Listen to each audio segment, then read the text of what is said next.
in Abu Dhabi.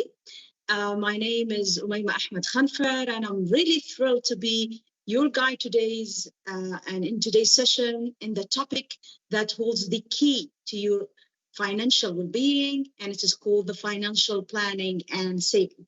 As we gather here today on Instagram, connected from various corners of this world, it's more than just a virtual space. It's a shared platform, and we will all embark on our journey towards the financial empowerment. So in today's session, it's not just a lecture, it's a conversation and an exploration of different strategy that can transform the way we approach our finances and secure our brighter future for ourselves and also for our families. So in the next hour, inshallah, we will develop a good understanding of all the basics, and we will dive into the lands of financial planning and saving. We will explore together the why, the how, and the what. So it is not just about the budget or your bank statement. It's more than that. It's about your dreams. It's about your future. It's about the security that you want to build and the legacy that you want to create.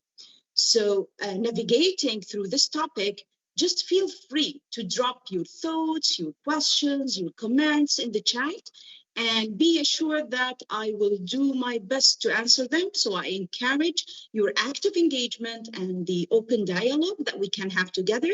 And your participation is not only welcome, actually, it's crucial to making this session as beneficiary as possible and as tailored to your needs as possible. So in the last statement, we want to discover together. So I will reserve a fine time towards the end of the lecture.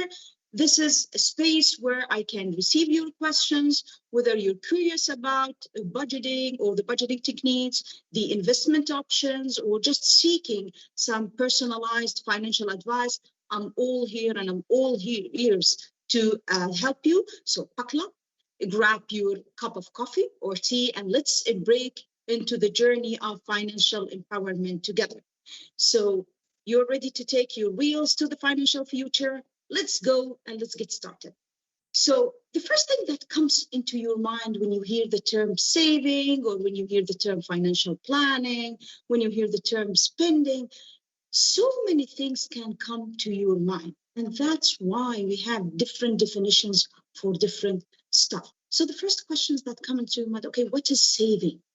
So saving is not a term only. Saving is a process. It's a process where you set aside some money, not for the current expenditure, but rather for the future use. It is a crucial aspect of financial and personal financing that allows you as an individual or even as the family to achieve your financial goals, whether it's on the short term or in the long term.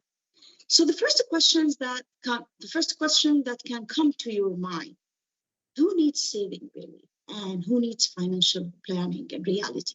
Do I qualify to someone who needs saving? Do I need saving to start with? So let me tell you one thing. There is a misconception about saving.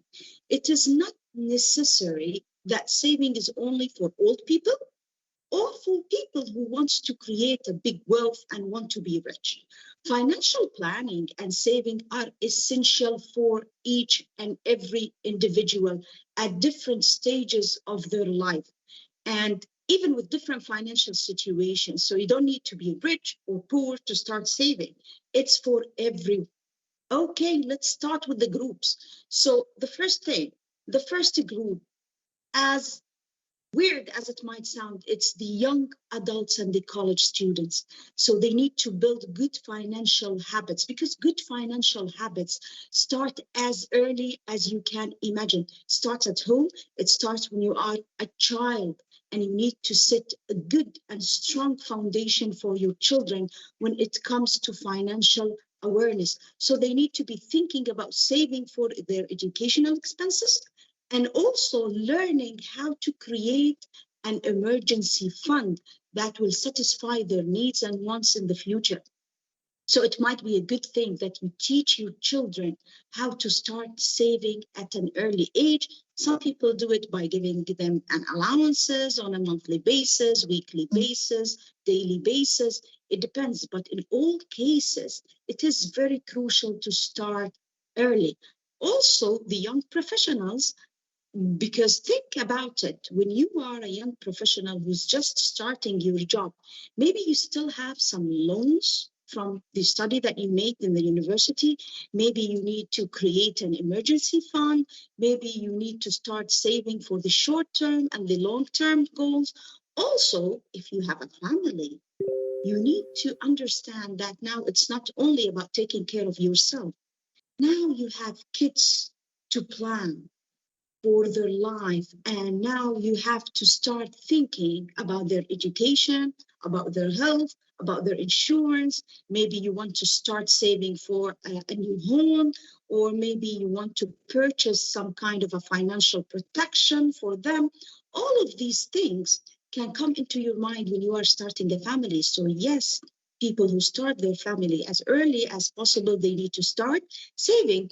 Also, as you know, if you are approaching retirement, you're not yet retired, but you are approaching retirement, it is also important to assess a retirement saving and assess an investment strategy for your retirement. Because as you know, this is the time where you start receiving rather than generating money. So you need to start as early as possible. And one more thing to take into account. When you are approaching retirement, remember that your health will be not as good as you've been when you are what? When you are a teenager, or when you are a young adult.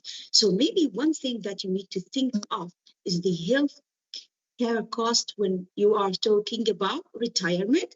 So you need to create a sustainable withdrawal plan, and this sustainable withdrawal plan should be systematic and sufficient. So, in case you did not start that early when you are approaching retirement, even if you are a retiree, you need to take into account that you need to manage your income streams in retirement, and also you need to plan for any potential long-term care needs, because as we said, the healthcare is an aspect that we need to look at in a lot of details when it comes to retiree. You want to ensure that your estate planning is in order and being taken care of. And also, small business owners can come into the picture because you need to manage your business finances. So when you are a retiree or when you are a middle-aged person, if you own your own business, you need to think about the business expansion, the business succession, the business planning. You need also to create a balance in between your own financing and the business financing, and how do they intersect. Also, if you are having a critical life event or a major life event, you are planning for marriage, for example, you're planning to have more kids, you are trying to find out who's going to take your legacy, what's going to happen to your kids or your spouse in case you're not there, God forbid. All of these things, those major life events also shall be planned. So also we need to consider whenever you have a major event, that this major event is planned for in the right and powerful. One more thing is that whenever you have a financial goal, it means that you need to start saving for this financial goal. This financial goal can be so simple and so common, like a home, a dream home, or maybe just a vacation that you want to go for. Also, paying your debt, because some people get really trapped in debt and they don't realize it until it accumulates. So maybe you need to clear your debt. Maybe also you need to pay off any investment portfolio. You want to engage an investment portfolio to make sure that you are in a good financial health. So also people who are facing financial challenges, they need to also engage in a lot of financial planning, because they, as we said, they need to reduce the debt. They need to create a budget where they understand what kind of spending they do in terms of reducing the pressure on the spending and allowing them to save more and pay the debt. And finally, you need to think that the high income earners, it doesn't mean that they have to spend it all. Maybe they need to consider this income, how they can invest it and how they can save it, and that how they can diversify in different investment. Because as we said previously in the law of finance, it all says that don't put all of your eggs in one basket. So most of the time you will find that people who earns a lot think about diversifying their investment. So also those people need to do plenty of financial planning, and that's how they create their wealth. Okay, now we will move to the major question. What is the cultural stereotype about your income? We always think that you should spend whatever you make. And you always hear people towards the end of the month saying that we are on a tight budget because it is the end of the month. So the question is, why is it that we suffer towards the end of the month? And then comes a question to your mind. Why do some people make less money? However, they have less debt, or they never run out of money towards the end of the month. And if you think about it, it's all about financial management. So what is financial management? What do we mean by financial management?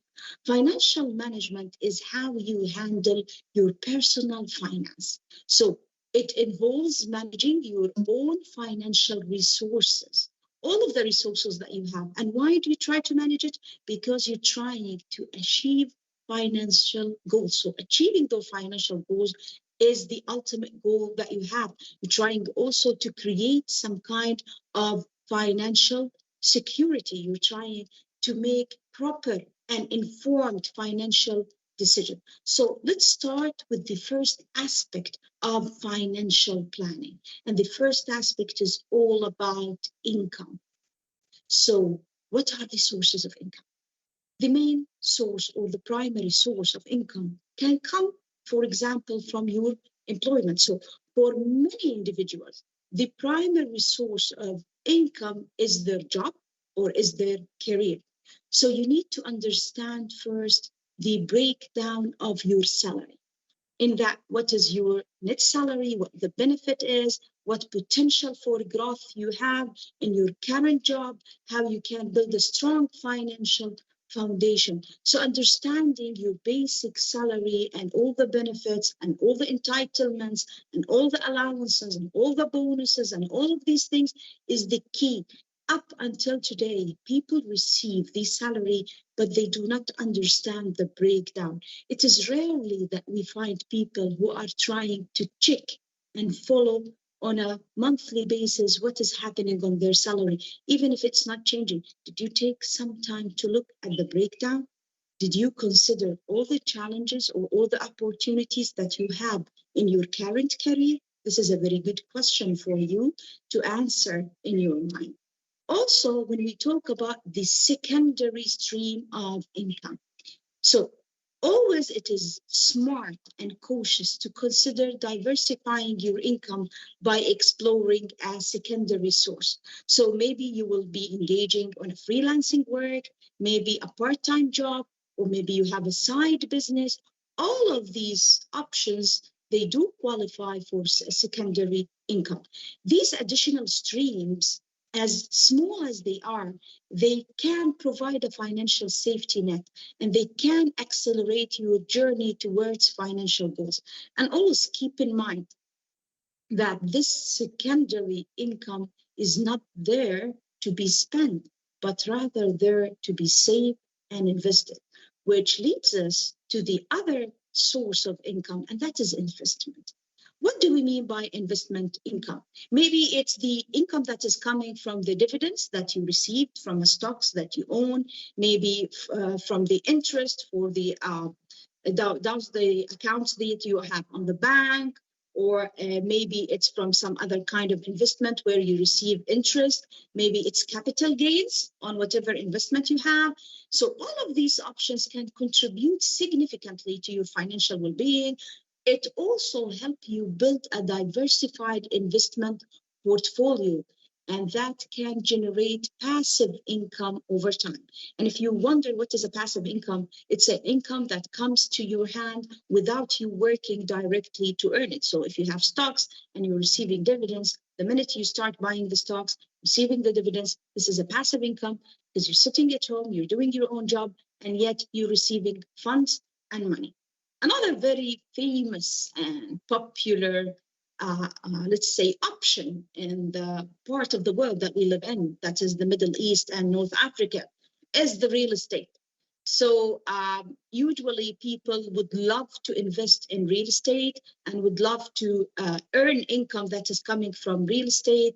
The rental income or the real estate, income can be a substantial course and source of fund because you own a property. And if you manage it in the right way, if you manage the real estate in the right way, if you manage the assets in the right way, it can provide you with a short-term benefit and also a long-term benefit. Because as you know, the real estate is a long-term asset. So it can generate money on the long term. Not necessarily it will be beneficiary for a very short term, but rather it's a long-term asset. So it generates money on the long term, and you can benefit from this long-term money really, really substantially.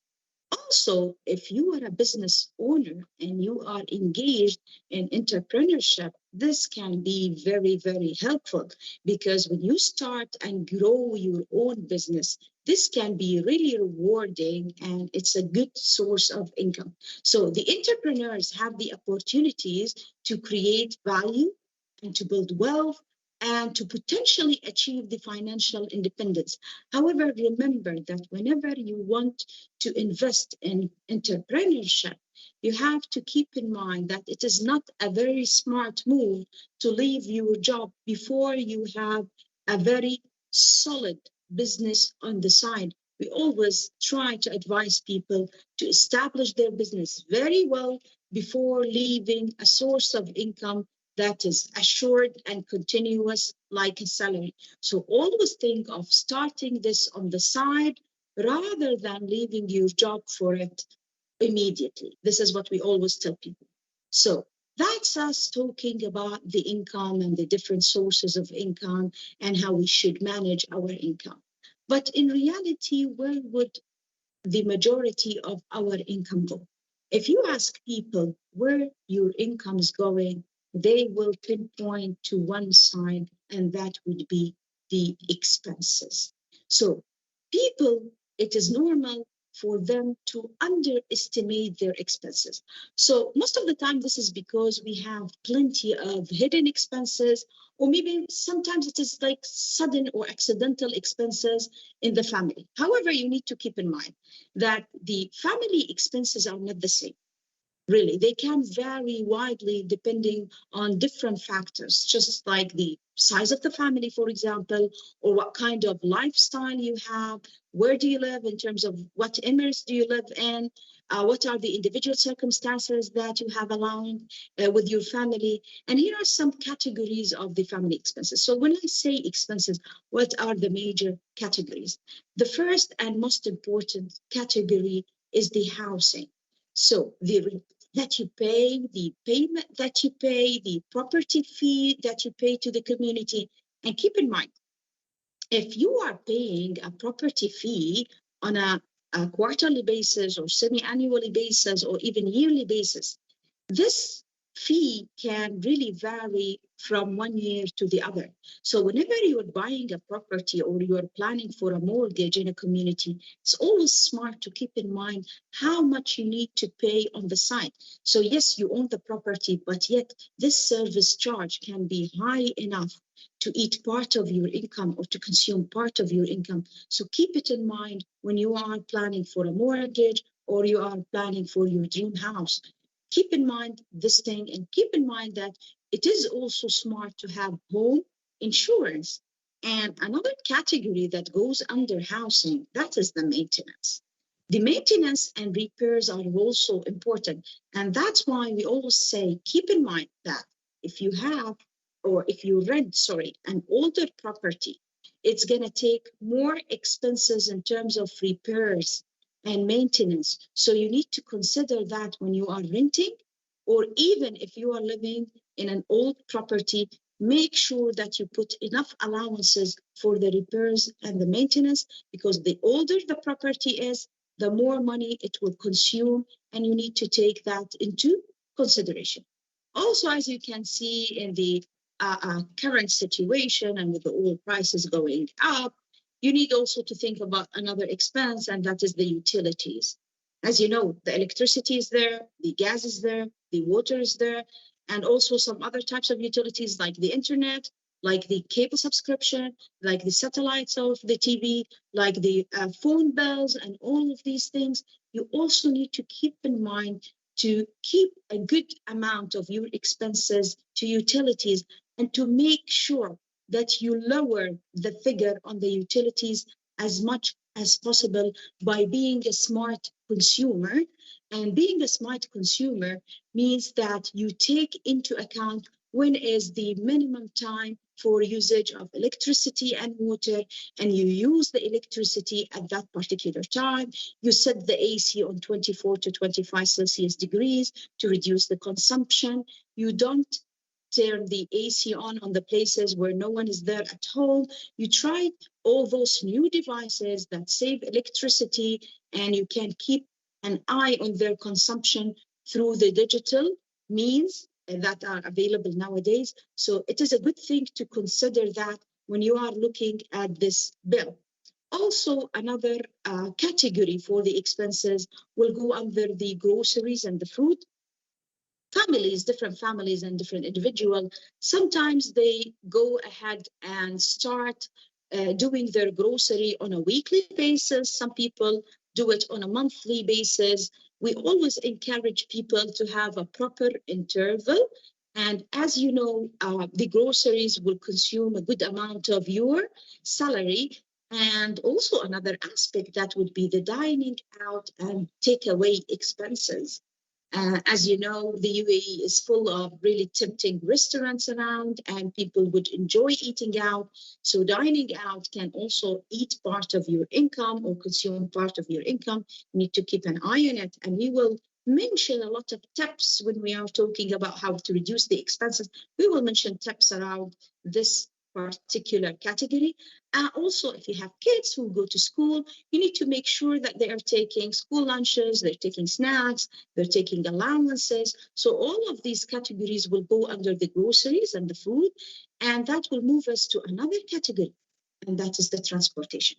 So if you have a car loan, please consider that this is part of your income, and also consider what kind of car do you want to own. Are you owning it for the luxury, or is it really economical?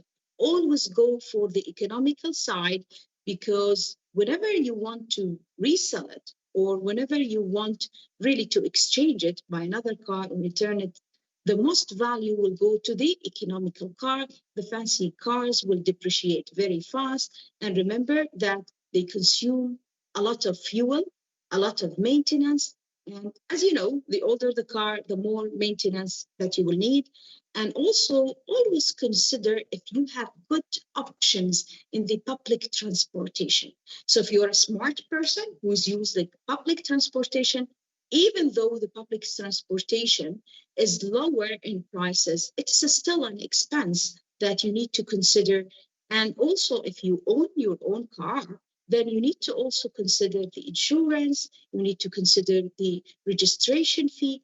All of these aspects are important. So don't only consider the fact that you have to pay for the fuel of your car.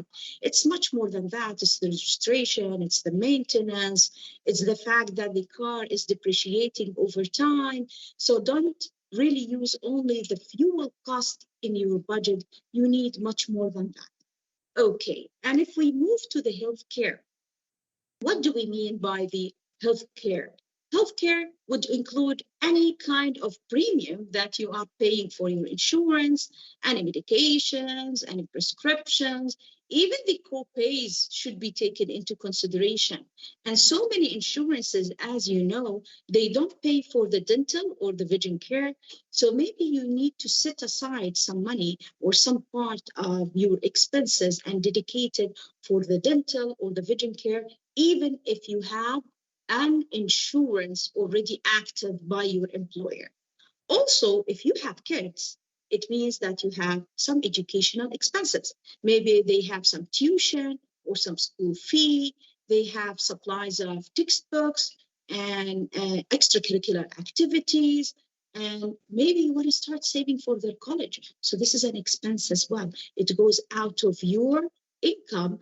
And of course, if you're taking care of them, then maybe you have a help at home or you have a babysitter, or maybe they are registered in some kind of after school programs. See, all of these expenses sometimes would slip out of our mind because we will not take them into consideration when we are planning our budgets. Even the summertime when it comes, the fact that you have summer camps, you need proper clothing for the summer and then another set of clothing for the winter, all those clothing purchases, you need also to create some kind of a budget for them when you're planning your expenses versus your income, some shoes, some accessories, also the personal care, like the grooming items, the haircuts that they need, and also think about the entertainment.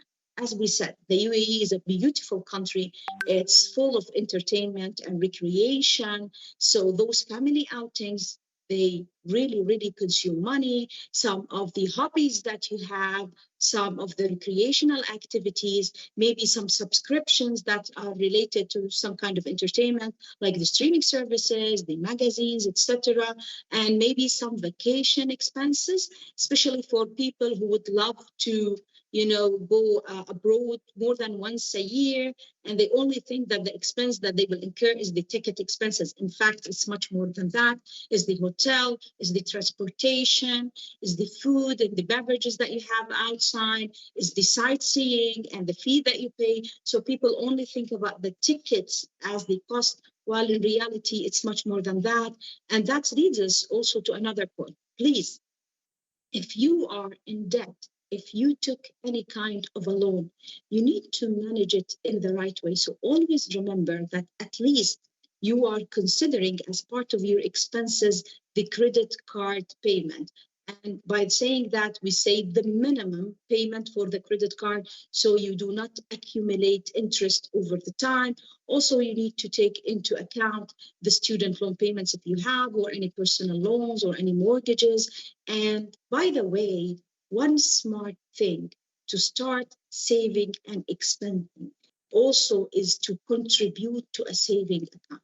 So consider contribution to a saving account that you have as part of your expenses.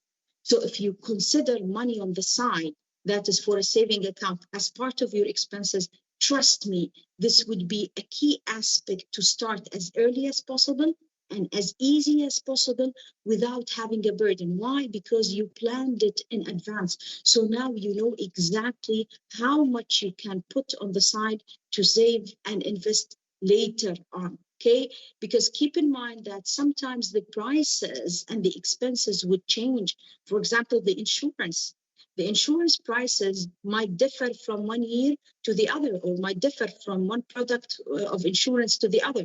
So whenever you have what we call a safety net in your expenses, you will be more relaxed while using your money. Also, sometimes we have sudden expenses that we have never anticipated, like the gifts, like the celebrations, like the home decoration, the furnishing, the garden maintenance, all of these aspects that will not occur on a regular basis on your expenses on a monthly basis. However, it is good to keep some money on the side when considering the other expenses, just like the ones that I mentioned recently. Just set some money on the side and think that those things can come maybe in a consecutive 2 months. and maybe they will disappear for 4 or 5 months if you don't have birthdays, or you don't have any donation that you want to make, or any, let's say, maintenance or change in the decoration that you need to make during those months. So set some money on the side so you do not stumble on a big expense at a certain month that will eat up part of your budget. Now, the question is, when you hear the word expenses and you need to really manage all of those expenses, how does it feel for you?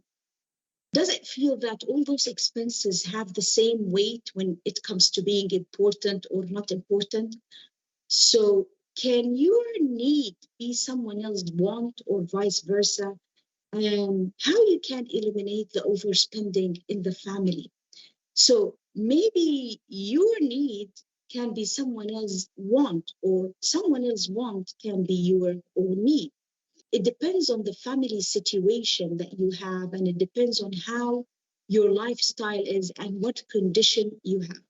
So all of that is important, but it is also very important to understand the expenses and to eliminate the overspending and to reduce the overall spending of the family. And that involves adopting a mindful financial habit. So the minute you start the proper financial habits, it is the golden thing that you can do for your life, for your family life, and for your children's life. Why? Because you all need to understand that it is crucial to create a budget and to make proper strategic decision about how the money is being spent and how the money is being allocated. So the first thing that I would advise you to do when you want to dive in the financial planning is to create a family budget.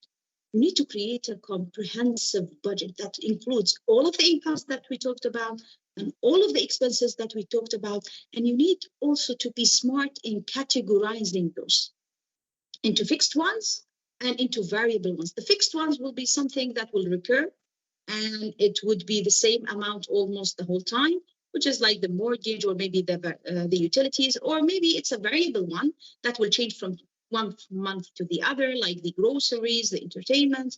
So that can provide you with a clear vision or a clear overview of what is your financial situation. And that leads us to the other point that we've been talking about as a question. What is a need and what is a want? It is quite important to distinguish between the essential needs and the luxurious wants. So focus on covering the necessities first. It is very easy to stumble in what is a need and what is a want, because the necessity should come first. When we're talking about necessities and how we allocate the funds to the necessity, we're talking about the main items like the rent, like the groceries, like the insurance. And when we're talking about the wants, we're talking about the entertainment, the gifts, the cable subscription, all of these things that will not affect the quality of your life if they are missing. So always think how the quality of my life will be affected. And that will answer a question. Can I live without this thing? Can I continue without this thing? If you can do all of that without this particular niche or category of expenses, then this is a want rather than a need. A need is something that is essential for your life, and you cannot continue a proper life standard without it. Okay, so always consider and always prioritize. Do not run after your wants and forget about your needs. And when you are doing financial planning, please consider that when you're doing the budgeting, when you are establishing long-term or short-term goals for yourself and for your family, this can include saving for the vacation or building an emergency fund or paying out your debt. Always consider to have very clear goals, or what we call SMART goals. So they are specific and measurable and achievable and attainable and time bounded and realistic. So put a realistic financial goal. Don't put an unrealistic financial goal that is very hard to achieve, because the minute you will put a goal that is very very hard to achieve. It's going to become almost impossible for you to achieve it. And you will stress yourself and you will try so hard and you will not be able to achieve it and you will get upset, which is so bad.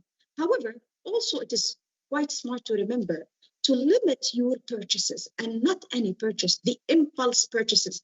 The impulse purchases is that a purchase that you make without really thinking about it. So always implement a rule that before you buy anything, or you before you do some kind of an unplanned purchase, you think and you pause and you think and you pause. So this gives the family members the time to consider whether this item is a necessity or just a desire that came into their mind suddenly.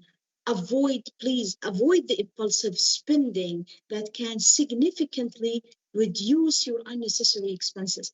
Most of the time, we're buying stuff without rethinking. And if we think really carefully, we find out that we don't need those stuff. So you need to make sure that you are not getting dragged to those impulsive purchases. And how we can do that? There is a very nice tool, which is to track and review your spending in a regular basis. So keep a close eye on your spending. When you are tracking your spending on a regular basis, trust me, you will have mindful decision. You can use a spreadsheet, you can use your mobile, you can use a pen and a paper, but you need to monitor the financial transactions. This regular review is very, very important because sometimes you do not realize how much you are spending unless you track your spending. And another rule of thumb is that if you are an impulsive buyer, always consider using a cash or a debit card. Because when you're using a cash, then whatever you spend is whatever you have. And when you're using a debit card, also whatever you spend is whatever you have. So this is different than using a credit card. So always consider using the cash and the debit card, okay?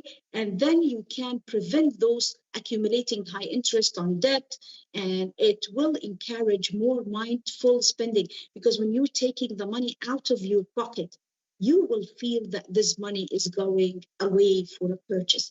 But when you continue using or tapping your card, maybe you will not feel how much money is being spent over the time. So always explore the best things that you can do to reduce the spending. And one of the things that we promised that we're going to talk about is the meal planning and the cooking at home. Trust me, if you trace your expenses on how much you spend on the outside food, you will be amazed. You can make a fortune towards the end of the year if you engage in meal planning and cooking at home.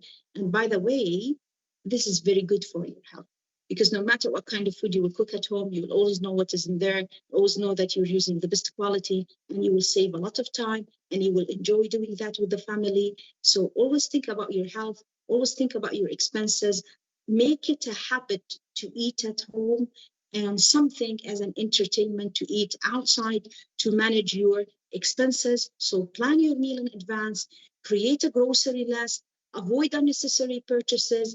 All of that cost-effective techniques, they will help you a lot, and you will live a healthier and happier life if you engage in eating at home more than buying from the outside.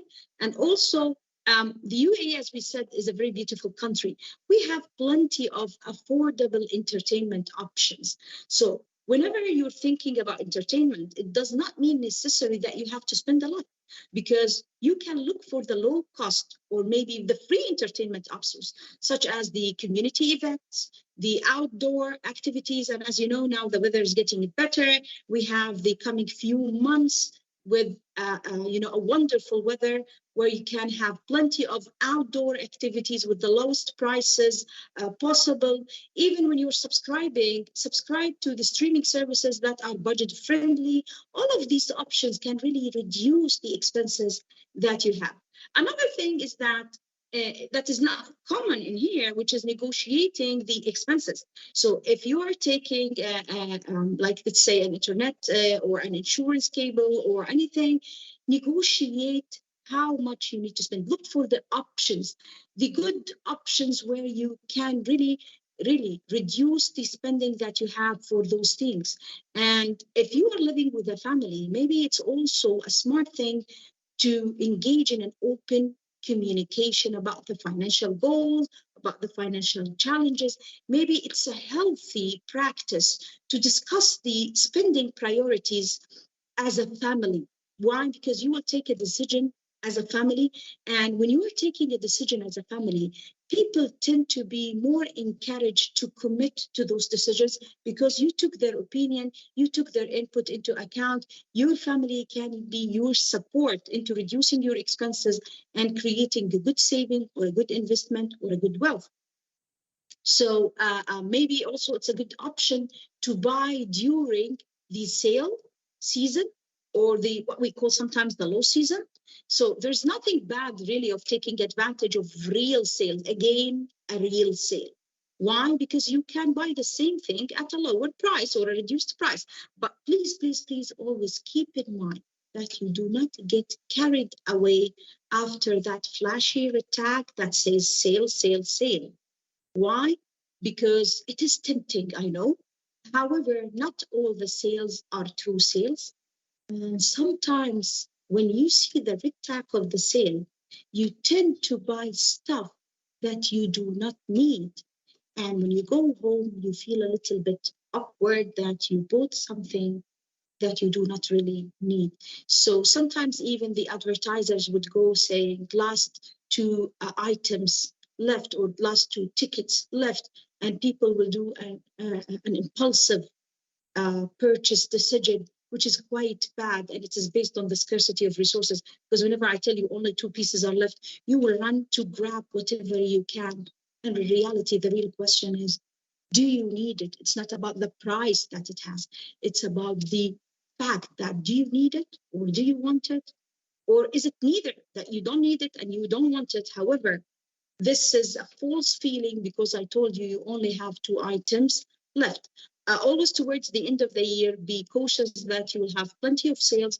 Look for the real ones. Whenever you buy something on sale, make sure that it is something that you will consume and that you really need. And always keep in mind that on a monthly basis, you have to set some money on the side as an emergency fund. Please, the emergency fund is not to be used for entertainment the next month. No, it is there for unexpected expenses. Okay. And it is not the saving. This is different. The emergency fund is different than the saving. Okay. And you should have an emergency fund that covers all of your expenses from 3 to 6 months at least. Always consider that we've been through financial crises, we've been through COVID, and people have been laid off for several reasons, and people do not receive their salaries for several months. And that was the time where people realized how important it is to build and maintain an emergency fund. So please learn from the lessons that we had before. Create always an emergency fund that should last a minimum of 3 to 6 months. And in case you don't know how to create one, maybe you should seek some kind of professional advice from a financial advisor or someone who can give you guidance. They will provide insight and strategies that is tailored just for your family specific financial situation. Okay, remember that implementing all of those strategies that we talk about and promoting a culture of mindful spending within your family can really, really, really work together to eliminate any kind of overspending, to achieve a greater financial stability, and to encourage proper communication, which is a great thing to start with your family. Type.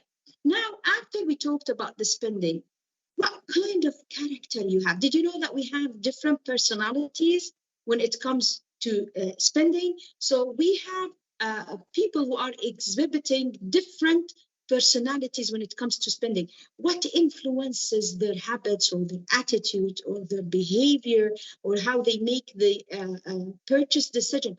All of these things, people vary from one person to the other. So I'm going to go with you over the different personalities, and you can assess yourself and maybe the people around you. So the first one is the indulger. The indulger spender, he's someone who enjoys spending the money and always indulge in purchases, especially the part that are non-essential. And also, sometimes they fall into prioritizing the current satisfaction feeling over the long-term saving goals. So they are always comfortable with spending and they can bring enthusiasm to the experience. However, there is always the risk of overspending and neglecting the saving and the necessities. And then the second character, that is the prudent saver. What do we mean by prudent saver? Prudent savers are people who are spending, but with a lot of cautious over the money. So they actively seek all the ways to save. They know how to use the proper discount, the sales, and they understand the value of money when they are buying different stuff. So they are always keeping an eye on their budget and always have very clear goals and financial deals. So what is the challenge sometimes? The challenge sometimes that they are so tight on the budget, so they struggle sometimes on how they can spend on the unnecessary items. Okay, so that was the two extremes that we talk about. And now we go to the, the variation in between the two extremes. And we have the impulsive shopper as the first one. The impulsive shopper is someone who makes spontaneous purchases without thinking or without proper consideration. So those are the people that whenever they see the word sale, they run. Whenever they see an advertisement, they get, really enthusiastic about buying and spending and trying. So whenever there is an emotional trigger, you find them easily triggered to make the purchase decision. So they are open also to new experiences, which is so beautiful. However, there is also the risk of overspending if you are an impulsive shopper, okay? And then we have the cautious consumer. The cautious consumer is someone who think about what? The ethics and the sustainability. And we can see nowadays that the cautious consumers are becoming more and more and more. So whenever they are making a purchase decision, they don't think only about the price or the brand. They are also thinking about the aligning with the values in terms of helping our Mother Earth, in terms of sustainability, in terms of environment effect. So it is very good that they keep the values of the social and environmental responsibility into their mind when they are making the financial decision of purchase. And also they support the local products a lot. They support the recyclable and the reusing and all of these things. But sometimes, as you know, because those choices are limited, those people, when they are making the decision of buying, they face a lot of limited choices in certain markets because those items are really not that, common. And that leaves us to the bargain hunters. The bargain hunters are people who are very, very, very smart when it comes to seeking proper discounts and deals, and they know how to maximize the saving. They are very skilled in discounts, and they always tempted to make those good purchases. However, they always take into account how much money they have, how they can reduce the budget, how they can spend in the right way. And finally, we have the practical budgeter. As we said, practical budgeters are people who follow the budget when they are spending. So whenever they go to the supermarket, they do not make any buying decision unless they make sure that this is on their list and that this is budgeted for. They don't go into luxury products. They don't value the brands. They think twice. They think about the durability and the effect of their buying. So they are very strategic and very disciplined in spending. However, sometimes they struggle to indulge in occasion or luxurious experiences because they always keep an eye on the budget. And as we said, it is also very important to make sure all the time that you do not engage in emotional spending. So one of the things that we always tell people about, please, if you're hungry, don't go to the supermarket because you will start buying stuff right and left without feeling it. If you are in an emotional stress, don't go to the mall and start moving from one store to the other, because towards the end of the day you will discover that you got stuff that you don't want. You're only trying to let's say fill the void inside of you. You're trying, this is your feeling talking, this is your emotions talking. It's not the fact that you need the stuff. So please think twice before you make the decision of buying. Always keep in mind that you need to buy only the things that you need. And sometimes maybe you will think, why is it that people do not really save? And let me tell you something. People don't save sometimes because they think about the moment. They think about how can I enjoy this moment? And some people, they have less financial literacy, and maybe they're struggling with the income that they have, or maybe they think that the saving and the underspending is only for the poor people, not for the middle class or the upper class. And maybe because they're so in debt, they don't want to make another commitment, they're fearing the commitment of saving. All of these things can deprive us from saving. And sometimes they say, I don't know what the future has for me, so why don't I spend it now and enjoy it now when I can? And some people tend to really postpone all of these decisions, and they don't know really if they have a financial goal. They don't have any financial goal. They're just living paycheck to paycheck, which is a very dangerous practice to have. And they get really carried away by the culture and the social influences that they need to appear in a certain way in front of the others. All of these things can keep people away from saving and will increase their spending, and they don't need also to spend that much on their appearance. However, they engage on it because this is what the peer pressure is, stressing, and it's because they want to belong and they want to feel that this is the right way to live, and they belong to the gang or to the group or to the herd or whatever you want to call it. And we can see that a lot with the new generation, Generation Z. That's what we call the peer pressure. Generation Z are people who are in their 20s and below.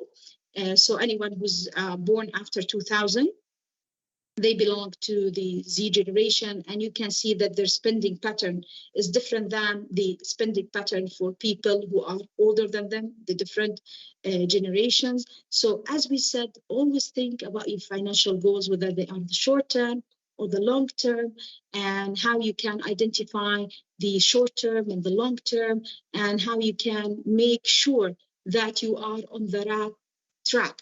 So always consult a financial advisor if you feel the need, because they can provide you with personalized guidance based on your specific financial situation.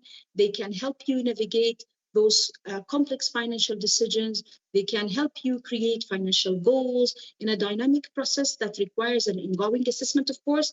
However, you will be able to adjust your expenses and your income to your needs, right? Okay. And then always think that this is for you, this is for your future, for your family stability, for the welfare of your family, and for the welfare and the good life that you want to have over the coming years. Remember that your income will vary from one period to the other, so please start early and start thinking today. So before I conclude this session, I want to thank you all for being part of this enriching session on the financial planning and saving. And it really has been my pleasure sharing those insights and tips and strategies with you. And I hope that you find a value in our discussion. Please remember that the financial planning is not one size fits, as we said. It differs from one person to the other. It's your personal journey, it's your personal needs and wants. So as we said, please start early, set those clear goals, make a wise budget, save on a continuous basis, always diversify your investment and stay informed about the new techniques and the new tools, about personal financing trends, about investment opportunities, about potential pitfalls that you can have when you are dealing with the different investment and the different saving. So before we conclude, I want to open the floor for questions. We have 5 minutes for questions. So if you have any question or any thoughts that you would like to share, please type them in the chat now. I would love to see more of it. And remember always that your commitment to the financial well-being is a powerful step towards a more secure and a better future. And until we meet again, inshallah, take care and take charge of your financial narrative, and may your journey be filled with financial success and fulfillment. I'll try to make sure that we have comments. Okay. Okay. Thank you for today. And inshallah, would love to see you in more coming broadcasts. Stay aware, stay informed, and create your own budget. It's never too late to create a budget. Thank you for listening. It was really my pleasure meeting you all. Thank you a lot. And inshallah, we'll meet you in more coming broadcasts. Stay alert, stay safe, start saving. Thank you.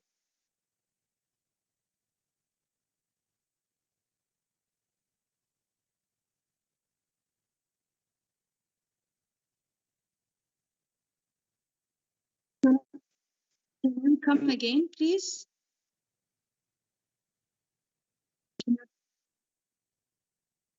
Yes, I'm trying to check, but I did not see that comment. Can you come again?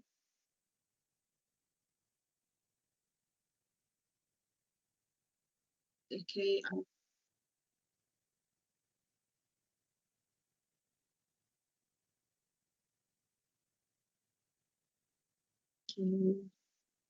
Can we have an Arabic lecture about sharing? That's not the one. Can you read the comment for me, because I cannot find it, unfortunately.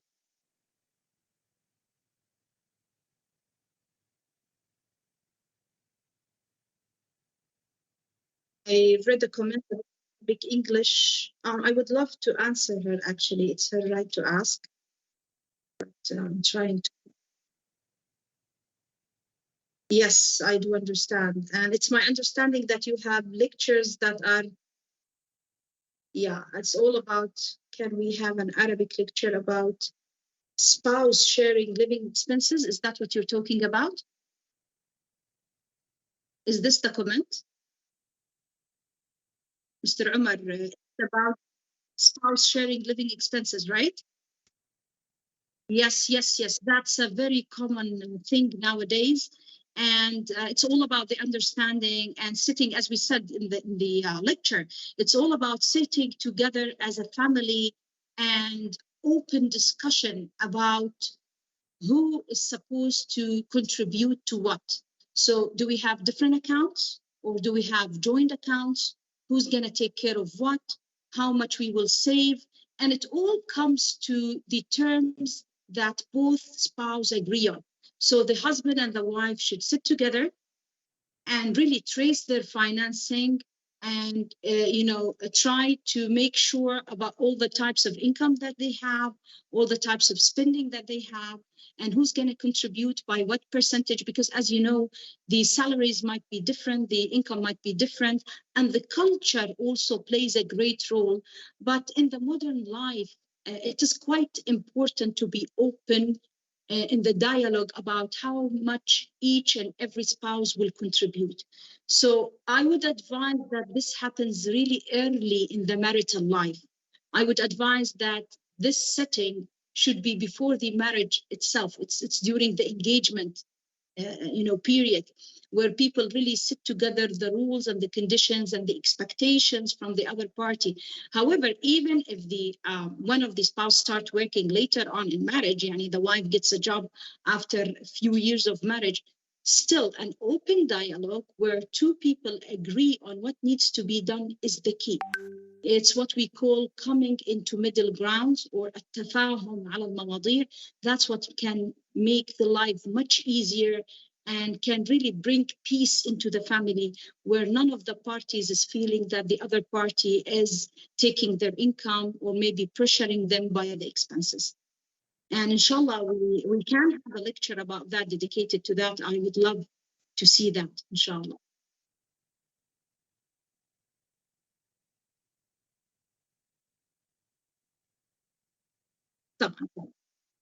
Okay, so as you know, this lecture is in English, as per the rules and the conditions of the entity. However, inshallah, in the future, there will be more and more and more lectures in Arabic.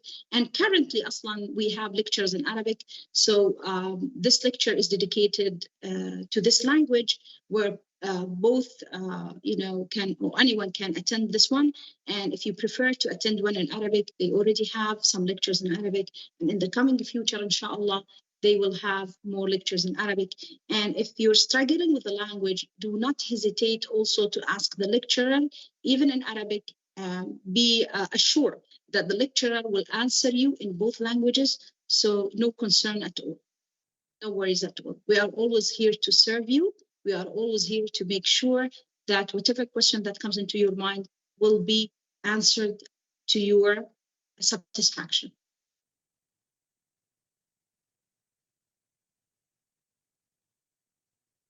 Thank you all. في رعاية الله, and see you inshallah in more coming broadcasts in different languages as you wish. Thank you.